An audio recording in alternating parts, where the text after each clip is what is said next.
What's up, YouTube?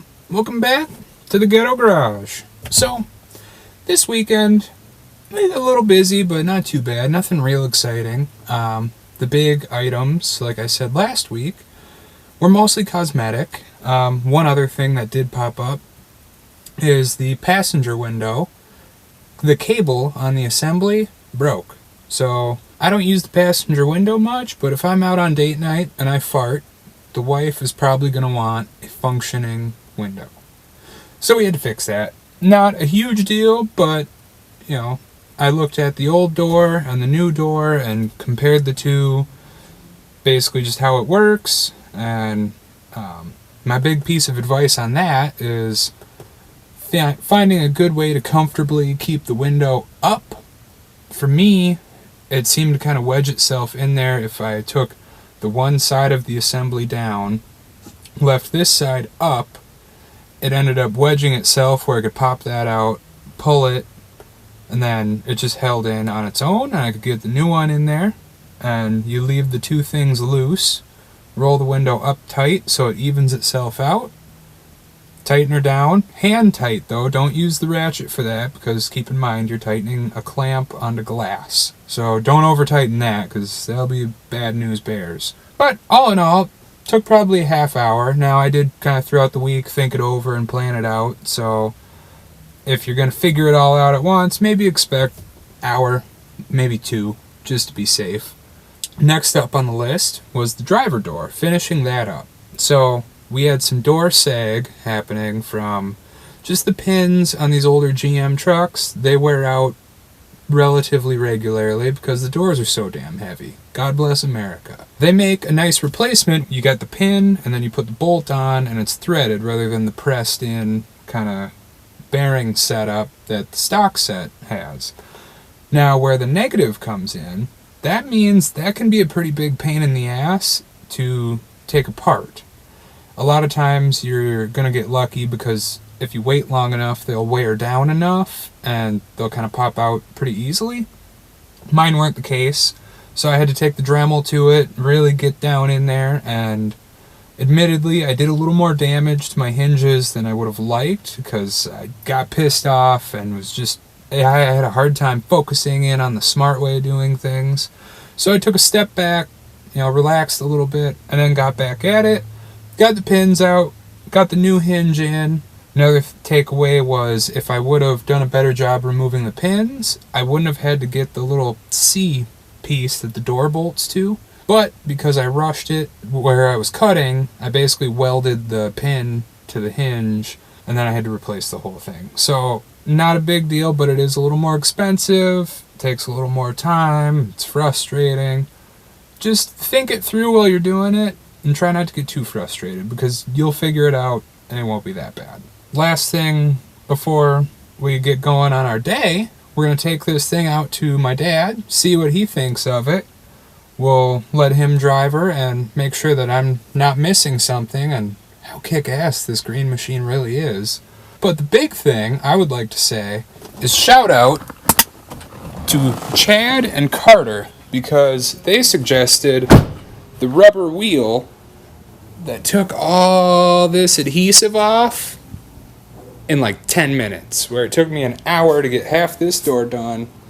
I got both these fuckers finished up about 10 minutes. So thank you guys for the suggestions. I appreciate the hell out of it. Alright, so we took her out to the old man's house. He drove it for a bit. Thinks the thing runs like a top. But he thinks that the wobble we've got in our steering wheel, which I haven't mentioned because in my head hasn't hit any, alerts yet. He thinks it's going to be in the ball joints, tie rods, and is a more critical issue. I think that it's a tire balance issue. So, what we're going to do, first, we're going to shake down those front wheels, take a look at the tie rods and the ball joints, get a good inspection there. So shaking down the tires, I don't feel that my ball joints have any give, and the tie rod, it doesn't seem to have play beyond, what should be there for steering, obviously. So the next step is we're going to swap the wheels on this with the black one and see how that goes. Now this is the ghetto garage, so wouldn't it be nice if we had air tools? Well, we don't. But luckily, all you gotta do to change your tires from one vehicle to the next, 8-hole tires with all them lug nuts and a breaker bar, just snap your fingers. Okay, so that was not that easy, and I ran into one problem. These wheels touch my caliper. I put them on without thinking and without really paying attention to that. And this thing's immobile now. But I am a boss at backing up, and I got the green one around it and into the alley and out of here. Just like I suspected, I've got no wobble with these different wheels. None at all.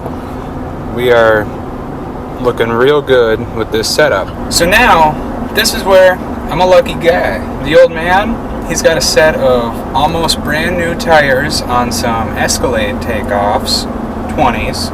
So, now that we know the tires are the issue, I'm going to go grab that set, and then we can throw these two wheels back on the black Suburban.